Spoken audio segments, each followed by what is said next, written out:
Assalamualaikum warahmatullahi wabarakatuh.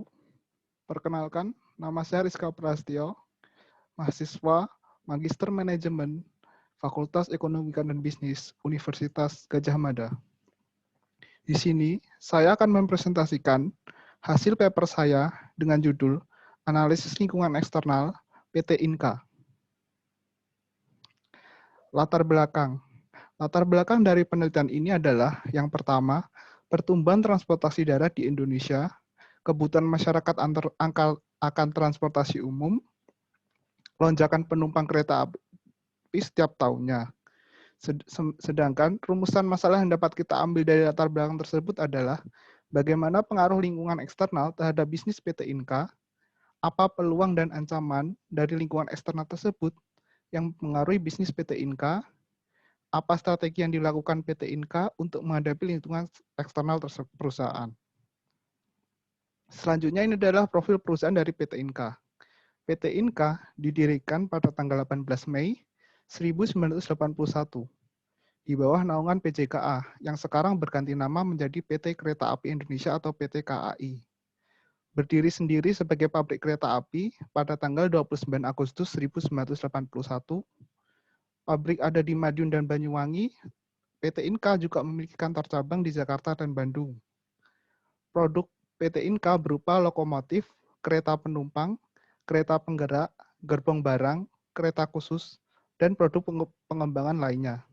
Visi dari PT Inka adalah menjadi perusahaan kelas dunia di bidang perkereta-apian dan transportasi perkotaan di Indonesia. Sedangkan misi PT Inka yang pertama, menciptakan solusi terpadu untuk transportasi kereta api dan perkotaan dengan keunggulan kompetitif bisnis dan teknologi produk, meningkatkan tingkat kandungan dalam negeri atau TKDN, dan penguatan piramida industri perkereta-apian, memperluas pasar baik dalam negeri maupun luar negeri, dan memperbanyak spektrum produk. Yang keempat, memperkuat kompetensi SDM untuk meningkatkan kapasitas dan kualitas produksi, serta pengelolaan SDM yang baik dan terencana. Kekuatan dan kelemahan perusahaan adalah, yang pertama, kekuatan PT Inka adalah PT Inka mengedepankan harga produk yang kompetitif di pasar kereta api. Kedua, pemasaran yang baik sehingga dapat menjangkau Asia Tenggara dan Asia Selatan. Yang ketiga, layanan yang diberikan oleh PT Inka maksimal, sehingga dipercaya beberapa konsumennya. Sementara, kelemahan dari PT Inka adalah biaya permodalan yang kurang dan teknologi yang belum maju. Di sini, lingkungan eksternal perusahaan ada 9. Yang pertama, lingkungan ekonomi, lingkungan demografi, lingkungan hidup, lingkungan hukum Indonesia, lingkungan hukum internasional, lingkungan pemerintahan, lingkungan politik, lingkungan sosial budaya, dan lingkungan teknologi. Yang pertama, lingkungan ekonomi. Isu terkait lingkungan ekonomi adalah pertumbuhan PDB yang mengalami minus 5,32 pada kuartil kedua tahun 2020, laju ekspor barang dan jasa turun drastis hingga total ekspor minus 11,66 pada kuartil 2 tahun 2020, indeks kompetitif di Indonesia buruk, sehingga menyebabkan ranking kompetitivitas bisnis di Indonesia turun. Inflasi naik sebesar 1,42% pada kuartil 2 juga. Peluangnya adalah PT Inka tidak terlalu berdampak dengan kondisi ekonomi selama COVID-19, sehingga PT Inka tetap dapat melanjutkan proyek gerbong pesanan dari Bangladesh. Ancamannya adalah impor komponen gerbong dari negara dengan dampak COVID yang parah mengalami hambatan. Implikasi bisnis, PT Inka perlu mengatur kembali rantai pasokan dengan memesan beberapa komponen gerbong dari vendor atau negara lain yang tidak berdampak signifikan akan adanya pandemi. Lingkungan yang kedua adalah lingkungan demografi. Isu terkait lingkungan demografi yaitu, yang pertama, bonus demografi, yaitu 67,6% total populasi Indonesia adalah usia produktif. Yang kedua, tingkat pendidikan di Indonesia didominasi oleh lulusan SD dan SMA. Yang ketiga, pendapatan per kapita yang mengalami pertumbuhan sebesar 5,19% pada tahun 2019. Peluangnya adalah PT Inka dapat melakukan penyerapan tenaga kerja produktif dengan memanfaatkan bonus demografi tersebut. Ancaman, tingkat pendidikan yang belum memenuhi standar dari PT Inka. Implikasi bisnis, kerjasama PT Inka dengan instansi pendidikan terkait untuk menyaring setiap siswa yang memiliki potensi besar untuk dikembangkan karirnya. Yang kedua, PT Inka melakukan training secara berkala untuk memastikan tidak menurunnya performa dari karyawan. Yang ketiga, PT Inka juga dapat mengajukan rencana pembuatan sekolah menengah kejuruan atau SMK dengan fokus sesuai dengan bidang bisnis yang PT Inka jalankan. Lingkungan selanjutnya adalah lingkungan hidup. Isu terkait lingkungan hidup adalah pada tahun 2019, Indonesia masih menduduki peringkat 6 negara dengan udara yang tercemar. Tingkat pencemaran udara di Indonesia didominasi oleh kebakaran hutan dan lahan gambut. Peluang dari lingkungan hidup adalah PT Inka memiliki produk berupa bus listrik yang disinyalir dapat digunakan sebagai teknologi terbarukan. Ancamannya adalah pencemaran limbah B3 di lingkungan PT Inka membahayakan karyawan dan warga sekitar. Omnibus Law menuntut seluruh perusahaan untuk melakukan pengolahan limbah B3 dan memiliki izin lingkungan dan terkait AMDAL. Implikasinya adalah PT Inka memerlukan adanya shelter pengolahan limbah yang cukup aman dan jauh dari lokasi pemukiman. PT Inka juga perlu memisahkan antara tempat produksi yang menghasilkan banyak limbah dengan tempat produksi lain yang bebas dari limbah untuk mengurangi dampak limbah ke karyawan.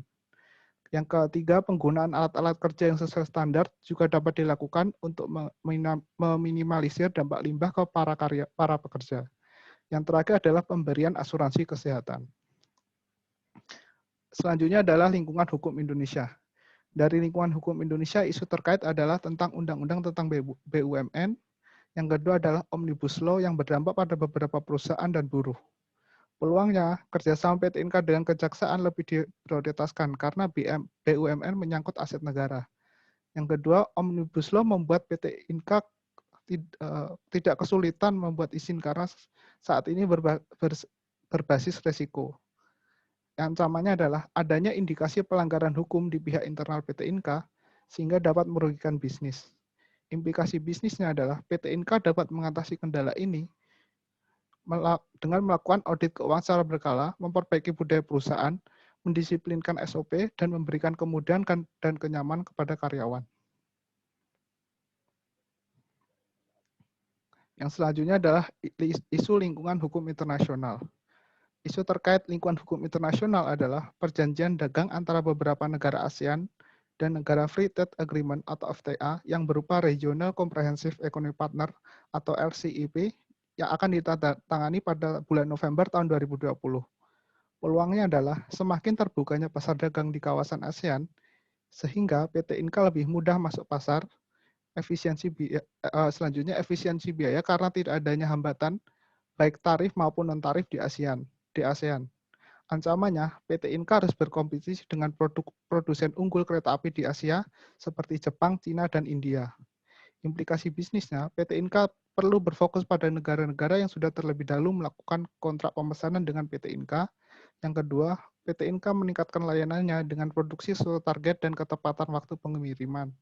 Yang ketiga, PT Inka bekerja sama baik dengan negara pengekspor kereta lainnya atau dengan negara yang dapat mengembangkan teknologi untuk kereta api. Lingkungan selanjutnya adalah lingkungan pemerintahan. Isu terkait lingkungan pemerintahan adalah pemerintah melakukan pengembangan beberapa aspek infrastruktur transportasi untuk menunjang akses distribusi dan mobilitas masyarakat. Peluangnya adalah proyeksi pemerintah akan membangun transportasi membawa dampak yang cukup signifikan bagi PT Inka. Adanya kemungkinan pembukaan jalur kereta api baru dan realisasi double track di beberapa daerah di Pulau Jawa saat ini memberikan peluang akan banyaknya kebutuhan kereta api di masa yang akan mendatang. Ancamannya, beberapa negara telah melakukan tender untuk mengisi pasokan kereta api di proyek-proyek pemerintah, seperti proyek MRT oleh Jepang. Implikasi bisnisnya, PT Inka perlu melakukan inovasi dan pengembangan produknya agar lebih setara dengan produk luar negeri. Yang selanjutnya, PT Inka juga perlu merambah pasar produk baru yang tidak hanya sebagai produsen lokomotif dan gerbong kereta, namun juga peralatan perangkap kereta dan stasiun seperti persinyalan, passenger gate, dan tiket vending machine. Lingkungan selanjutnya adalah lingkungan politik. Isu terkait lingkungan politik adalah Indonesia mempercayakan proyek kereta api cepat ke Cina daripada Jepang. Peluang terjadi jika adanya kereta api cepat ini adalah adanya transfer teknologi antara Indonesia dan Cina, khususnya untuk bidang transportasi kereta api. Ancamannya, pemerintah Indonesia lebih mempercayakan pengembangan teknologi kereta api dari luar negeri, dalam hal ini Cina. Implikasi bisnisnya, industri perkeretaapian di Indonesia yang dikelola oleh PTNK perlu adanya stimulus dari pemerintah dalam hal pengembangan teknologi dan memprioritaskan perusahaan dalam negeri untuk mengembangkan transportasi kereta api di Indonesia. Isu lingkungan selanjutnya adalah lingkungan sosial budaya. Isu terkait lingkungan sosial budaya adalah tingginya mobilitas penduduk saat Lebaran, Natal, dan Tahun Baru. Peluang ini dimanfaatkan PT Inka dengan membuat beberapa gerbong tambahan dengan fasilitas baru untuk mengantisipasi lonjakan arus mudik dan arus balik selama Lebaran dan Natal. Ancaman terjadi adalah jika arus mudik dan arus balik selesai, maka akan banyak kereta yang tidak terpakai dan menumpuk di gudang dan hanggar kereta api yang menyebabkan terhambatnya proses produksi dan meningkatnya biaya operasional PT Inka. Yang selanjutnya adalah pemerintah membatasi mobilitas penduduknya untuk menghindari penyebaran virus COVID-19. Implikasi bisnisnya, PT Inka untuk menghadapi tantangan ini adalah PT Inka perlu menjaga dan mengatur rantai pasokan dari produksinya. Lingkungan selanjutnya adalah lingkungan teknologi. Isu terkait lingkungan teknologi adalah dikembangkannya kereta super cepat maglev atau magnet levitation. Peluangnya adalah peluang yang terjadi PT Inka mungkin dapat mengembangkan dan membuat kereta cepat maglev buatan dalam negeri. Ancamannya, PT Inka karena harus berkompetisi dengan negara-negara yang telah memiliki kereta maglev terlebih dahulu, seperti negara Cina, Jepang, Italia, dan Spanyol yang menjadi negara-negara yang telah menggunakan kereta maglev di dunia. Implikasi bisnisnya adalah diperlukan kerjasama PT Inka dengan lembaga pengembangan teknologi, perguruan tinggi, dan negara-negara dengan teknologi kereta api yang sudah maju. Dari beberapa faktor eksternal tersebut, maka dapat dibuat saran pengembangan, yaitu yang pertama, pengembangan dalam hal keuangan, yaitu perlu melakukan audit secara berkala untuk menjaga tidak terjadinya penyalahgunaan keuangan yang terjadi dalam PT Inka. Perlu adanya pengoptimalan aset perusahaan sehingga tidak terjadi beban biaya yang tinggi akibat dari kegiatan operasional perusahaan. Yang ketiga, mengelola dengan baik sumber-sumber pendanaan termasuk dari pemerintah yang bertujuan untuk kegiatan operasional dan pengembangan internal PT Inka. Pengembangan dalam hal sumber daya manusia. Memanfaatkan adanya bonus demografi sebagai peluang untuk meningkatkan efisiensi kerja karyawan, memberikan pendisiplinan terhadap karyawan yang melanggar SOP dan hukum yang berlaku, sehingga dapat mengurangi resiko kerugian akibat kelalaian dan tindakan tidak terpuji karyawan.